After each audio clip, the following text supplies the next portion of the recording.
Hello my dear students, welcome back to my YouTube channel. Students, today we are going to start our new chapter, class 9 science, chapter number 2 is matter around us pure. तो बच्चों हमने जो है matter के बारे में chapter 1 में deeply discussion कर लिया था, तो आपको पता लग गया मैटर क्या है। अब यही हम मैटर के प्योर फॉर्म में कैसे होती है हमारे चारों तरफ, क्या मैटर हमारे चारों तरफ प्योर फॉर्म में है, इस बात को हम क्लियर करेंगे इस चैप्टर में पूरी डेप्थ में जाके। ठीक है, तो इसके लिए आज का जो आपका टॉपिक है वो इंट्रोडक्शन पार्ट है। अगर आपने इंट्रोडक्शन पार्ट अच्छे से समझा तो आगे के टॉपिक आपको अच्छे से क्लियर हो जाएंगे। तो चलिए स्टार्ट करते हैं। सबसे पहले बच्चों आप मैटर के बारे में जान चुके हो, पर हम थोड़ा सा उसको डिस्कस कर लेते हैं। फॉर एग्जांपल जैसे कि ये पेन है, ठीक है।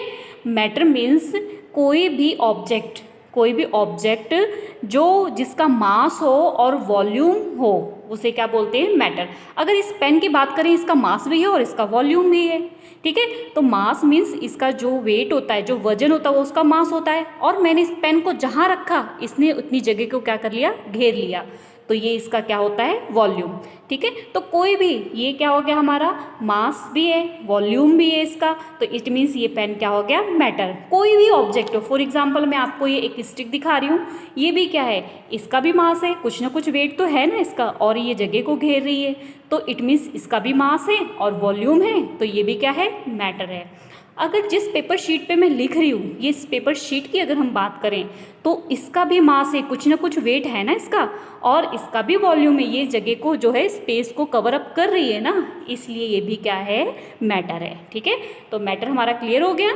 अब मैटर को देखो बच्चों, यहाँ पर अगर हम आप जो है पिक में देख पा रहे होगे कि ऑब्जेक्ट जो भी होता है ना, कोई भी हम अगर मार्केट में जाते हैं, हम देखते हैं उस पर अगर प्योर लिखा है तो क्या सोचते हैं, अरे ये तो बिल्कुल प्योर है, बहुत सही है, ठीक है।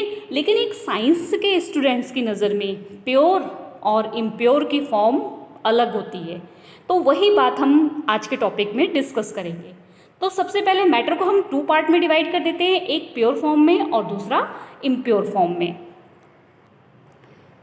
तो बच्चों अगर हम प्योर सब्सटेंस की बात करें, एक साइंस स्टूडेंट्स की नज़र में हम प्योर सब्सटेंस की बात करें, तो फॉर एग्जांपल आपने यहाँ पर अगर कुछ सॉल्ट के पार्टिकल्स लिए, फॉर एग्जांपल ये आपका सॉल्ट के पार्टिकल्स हैं, ठीक है। तो ये सारे पार्टिकल्स, अगर आपने ये सॉल्ट लिया है, नमक लिया हुआ है, तो इसमें से अगर आप एक भी, आपको यहाँ दिखा नहीं, ठीक है, ऐसे अगर इसमें से आपने एक भी थोड़ा सा भी अगर आपने ऊपर उठाया तो आपके हाथ में क्या आएगा, सॉल्ट ही आएगा ना।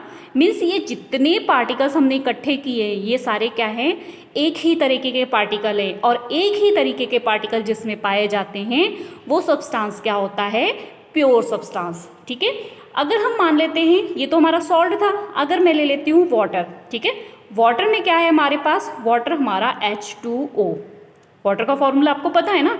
अब इसमें क्या है, हाइड्रोजन है, ऑक्सीजन है।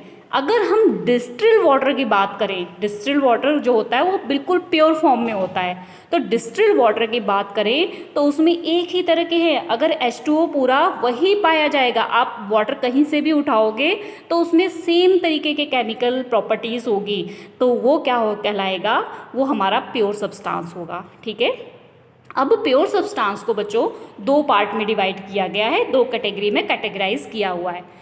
एक कैटेगरी जो होती है आपकी वो होती है एलिमेंट, और दूसरी कैटेगरी जो होती है आपकी वो होती है कंपाउंड। तो प्योर सब्सटेंस तो हमने ये देख लिया कि एक ही जैसे पार्टिकल्स होते हैं वो प्योर सब्सटेंस होते हैं, ठीक है। लेकिन अब एलिमेंट और कंपाउंड क्या होता है, एलिमेंट फॉर एग्जांपल अगर हमने ले लिया यहाँ पर फॉर एग्जांपल, ठीक है, मैं आपको एग्जांपल के साथ बताती हूँ, आयरन का सिंबल होता है Fe, तो मैंने Fe लिखा हुआ है। धीरे धीरे आप 9th क्लास में भी नए हो, पर आप आगे चैप्टर 3 और 4 जब समझोगे तो आपको अच्छे से ये चीज़ें समझ आ जाएगी, ठीक है। आयरन का सिंबल होता है Fe। अगर मैंने यहाँ पे कुछ आयरन के पार्टिकल्स लिए हैं, यहाँ पर आयरन के पार्टिकल्स लिए, ठीक है, तो सभी जगह क्या मिलेगा मुझे, यही Fe मिलेगा ना, आयरन ही मिलेगा ना। तो ये एक ही तरह के एलिमेंट, एक ही तरीके का सब्सटेंस जहाँ पाया जाता है वो क्या कहलाता है, एलिमेंट। ठीक है, अगर मैं फॉर एग्जांपल और भी ले लेते हैं, एल्यूमिनियम ले लेते हैं। एल्यूमिनियम, अगर आप एल्यूमिनियम को कहीं से भी तोड़ोगे तो उसमें एल्यूमिनियम ही रहेगा ना, और तो कुछ नहीं रहेगा, तो वो भी क्या होगा, एलिमेंट। और अगर हम कंपाउंड की बात करें तो अगर मैं वाटर लिख दूँ तो वाटर में देखो अब दो चीज़ें हैं, एक हाइड्रोजन है और एक क्या है, ऑक्सीजन है। दो अलग अलग है ना, तो दो चीज़ों से, दो एलिमेंट से जो मिलके बनता है वो क्या होता है, कंपाउंड।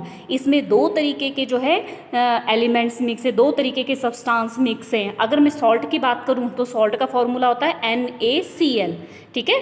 तो इसमें Na एक एलिमेंट है और Cl क्लोरीन एक एलिमेंट है। Na मीन्स सोडियम और Cl मीन्स क्लोरीन, इन दोनों से मिलके जो है कॉमन सॉल्ट बनता है।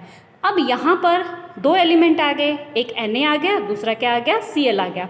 तो ये दो तरीके के एलिमेंट जो है मिल रहे हैं, इसलिए क्या होगा, कंपाउंड। तो हम इसके एग्जाम्पल में NaCl भी लिख सकते हैं। तो आई होप एलिमेंट कंपाउंड आपको अच्छे से समझ आ गया है, और चैप्टर में हम डेप्थ में जाके अच्छे से डिस्कस करेंगे। ये तो हमारा इंट्रोडक्शन पार्ट है। एलिमेंट जिसमें सिंगल सब्सटेंस है और जिसमें दो या दो से ज़्यादा सब्सटेंस हो तो वो क्या कहलाता है, कंपाउंड, ठीक है। चलो चलते इम्प्योर सब्सटेंस के पास। प्योर सब्सटेंस में हमने क्या देखा था कि हमने या तो सॉल्ट का ले लिया था कुछ, या हमने वाटर ले लिया था, तो हमें एक तरीके का मिल रहा था। लेकिन अगर मैं क्या करूं, अगर मैं वाटर में जो है सॉल्ट को मिला दूं, तो अब इन दोनों के घोल में से जब मैं कुछ निकालूंगी तो वो क्या होगा, उसमें वाटर भी है सॉल्ट भी है।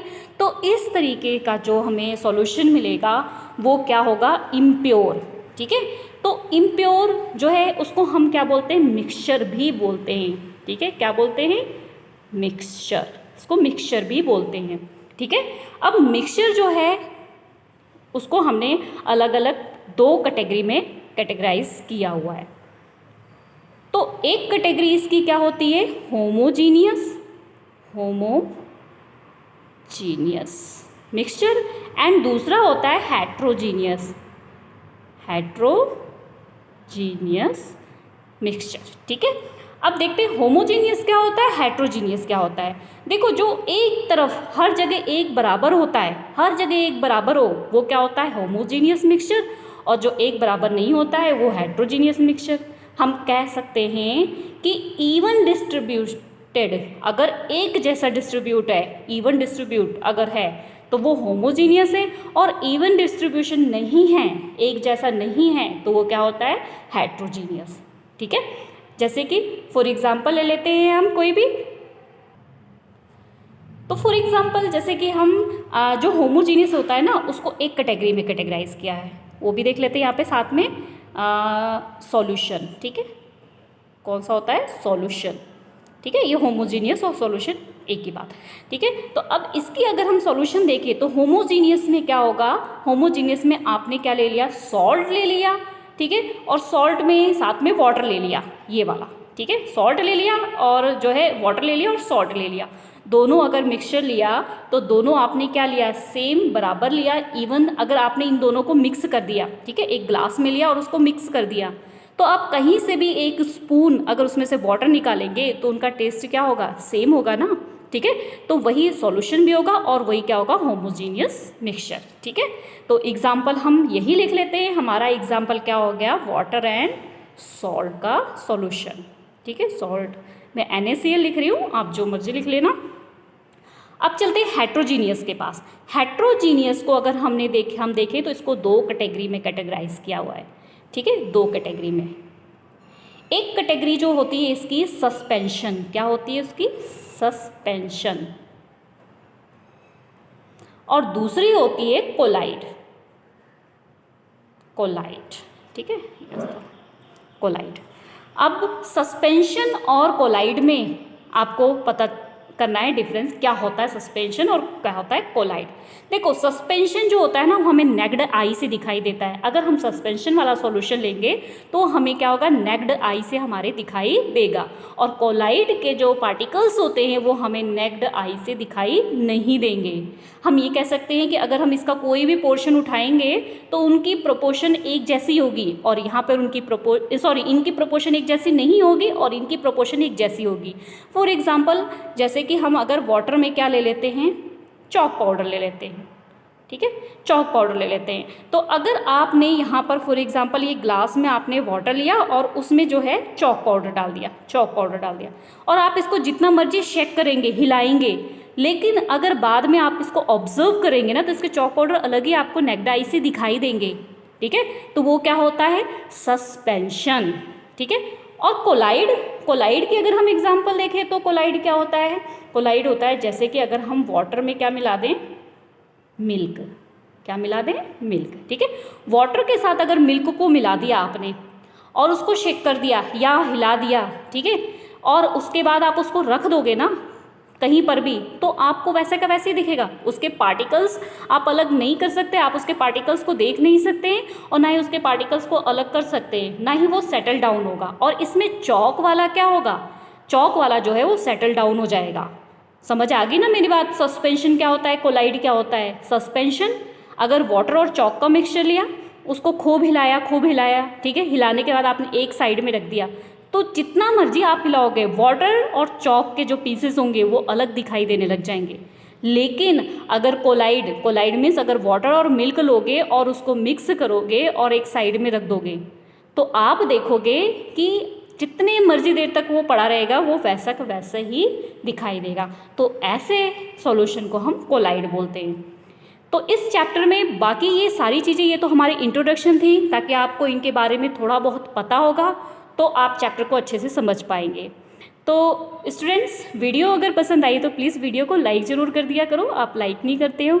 और चैनल पे अगर आप नए हो तो चैनल को सब्सक्राइब कर दो ताकि मैं नेक्स्ट वीडियो का जब भी अपलोड करूँ तो नोटिफिकेशन फटाफट आपके पास पहुँच जाए। और आपका जो लाइक है और कमेंट है, कमेंट भी कर दिया करो, कमेंट है वही मुझे मोटिवेट करता है कि मैं आपके लिए अच्छे से अच्छी वीडियो, अच्छे से अच्छा कंटेंट लेके आऊँ। तो मिलते हैं नेक्स्ट वीडियो में, तब तक के लिए बाय बाय।